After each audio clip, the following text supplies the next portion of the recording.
This isn't a free clinic, lady. Tri-County down the street. Dr. Richard Stevens didn't even look up from his chart. His voice was cold, sharp, the kind of tone that could cut flesh deeper than a scalpel. The fluorescent lights of Boston Ridge Medical Center hummed like dying bees above him, throwing sickly shadows on his face. Angela Brown stood there, soaked to the bone, one hand pressed against her ribs. Blood on her hoodie, rain in her eyes. She wasn't begging, she was breaking. But Stevens didn't care.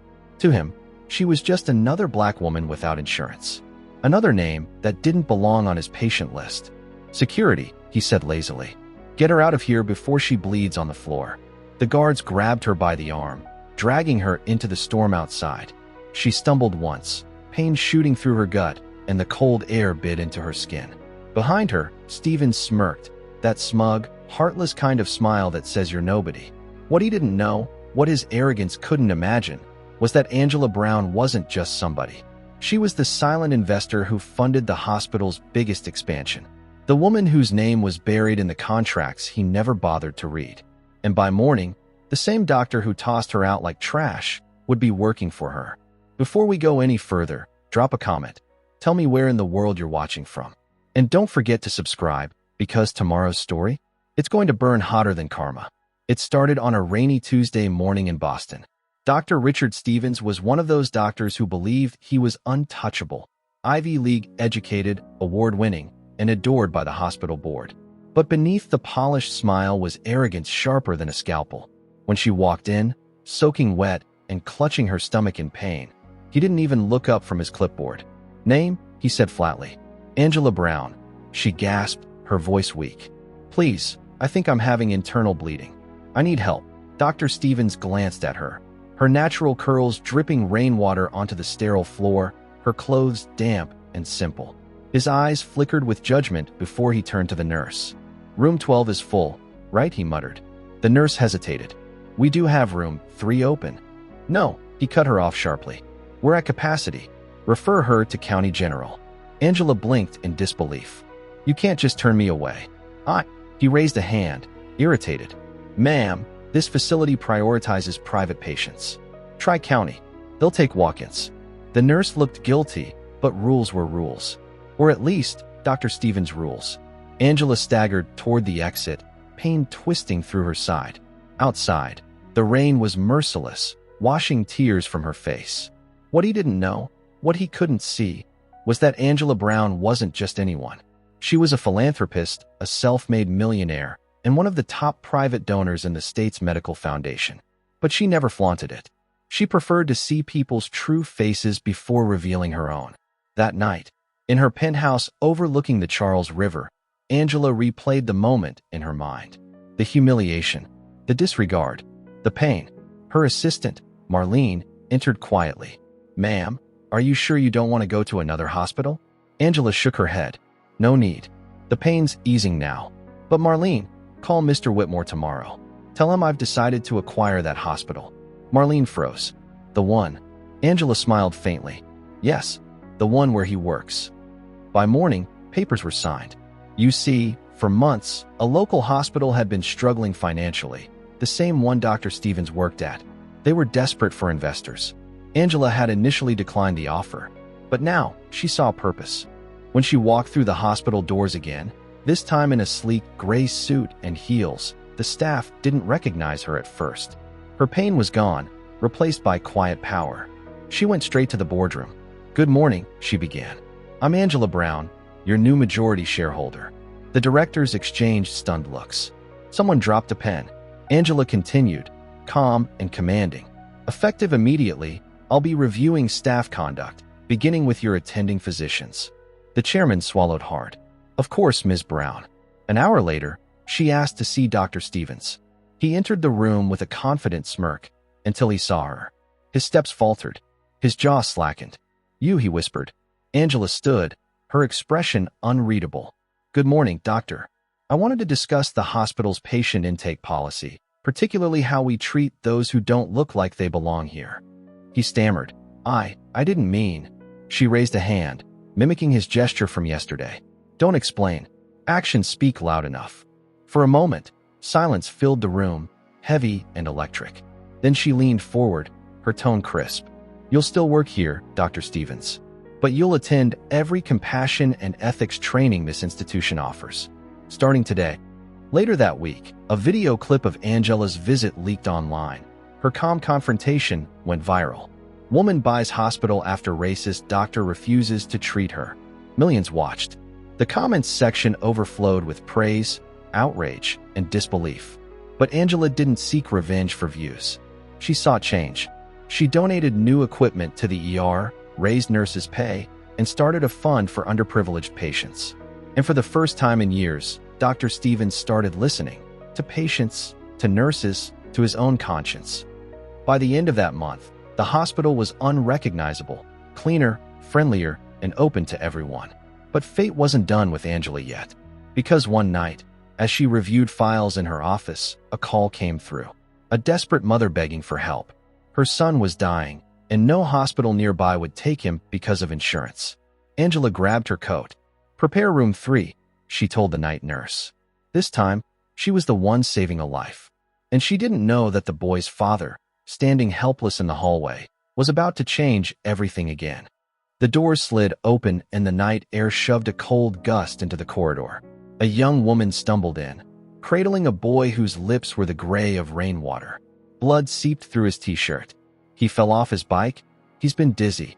"Please, we don't have insurance right now," the mother cried. "Vitals?" Angela asked. "BP dropping," the nurse said, checking the cuff. "Pulse thready." Angela leaned close to the boy. "Hey, champion. I'm Angela. We've got you." His eyes flitted, then rolled. "Move," Angela ordered, and the gurney sprint began. Quick pause. If this moment has you holding your breath, hit subscribe. Stories like this remind us what we owe each other. They crashed through into room 3, the same room that had been unavailable when she stood shivering and humiliated the night before. She'd vowed that room would hold different stories from now on. "Cross-match and type," the nurse said. "No time," the ER doctor, Patel, replied, sliding in. "He's distended. Rigid abdomen. Probable splenic rupture. We need a trauma surgeon now." Paging Stevens, the unit clerk said, fingers flying over the console. Angela felt the irony tighten around her ribs. The man who'd turned her away was the senior trauma surgeon on call. The mother clutched Angela's sleeve. Please don't let him die." "What's his name?" Angela asked. "Evan." "Evan, okay." Angela turned to Patel. "What do you need from me?" "Clear the corridor. Consent. And keep the mother grounded." His hands moved with measured urgency. For a trembling second, expression cracked through technique. He was not a surgeon. He was a father peering over the lip of a cliff. Then he steadied. "Packing. Clamp. Okay." Resecting devitalized tissue, and there. Hemostasis. The room exhaled as if it had been holding the boy's lungs too. Patel glanced at the clock. 49 minutes. It had felt like years. They wheeled Evan to ICU under a plastic canopy of soft whirs and beeps. Claire put her hand flat on the plexiglass. "Baby." Stevens peeled off his cap outside, leaned against the wall, and covered his face. When he lowered his hands, Angela was beside him. "I'm sorry," he said, voice raw. "For yesterday.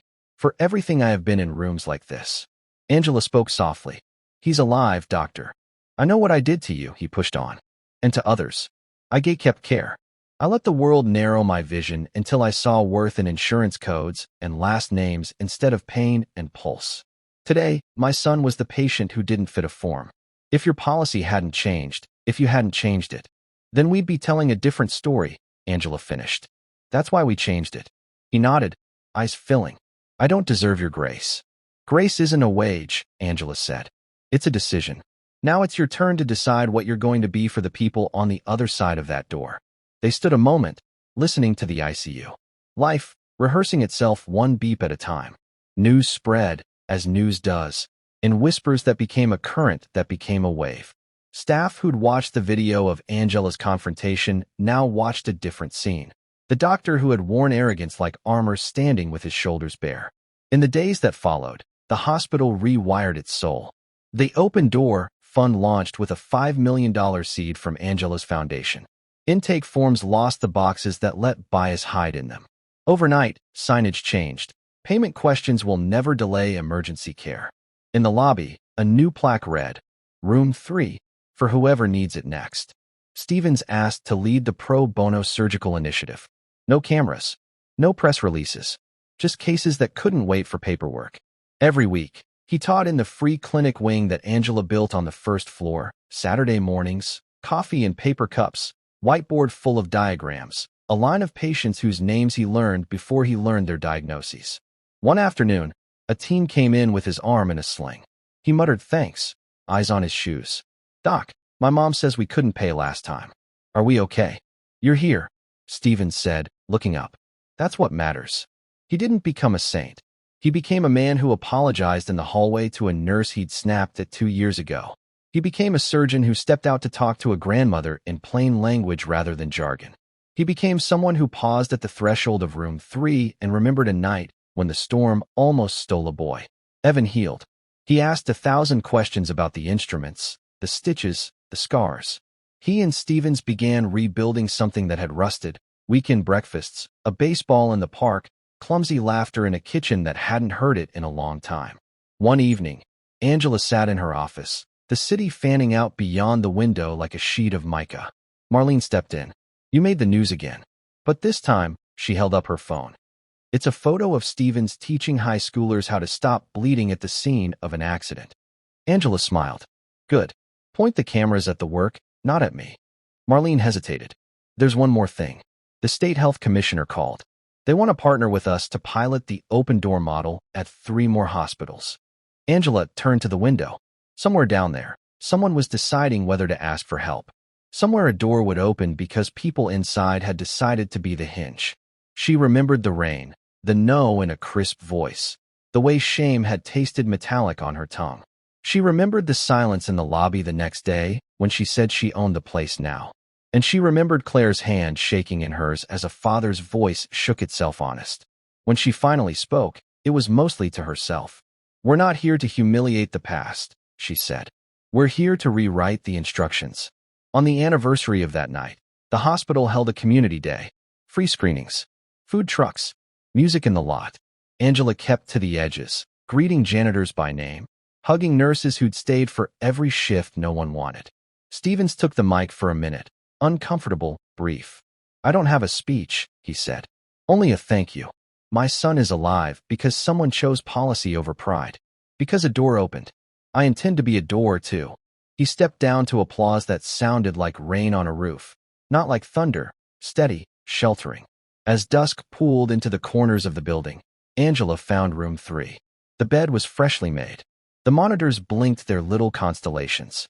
She touched the plaque and whispered, "For whoever needs it next." That night, in a small apartment across town, a single mother searched for hospitals on her phone, heart pounding. She found a line in bold: "Payment questions will never delay emergency care." She exhaled. The world shifted an inch closer to kind. If this story moved you, ask yourself, when have you been the door for someone else, when it was easier to be the wall? Drop your thoughts below, subscribe for more true stories that challenge and heal, and share this with someone who needs to believe systems can change because people can.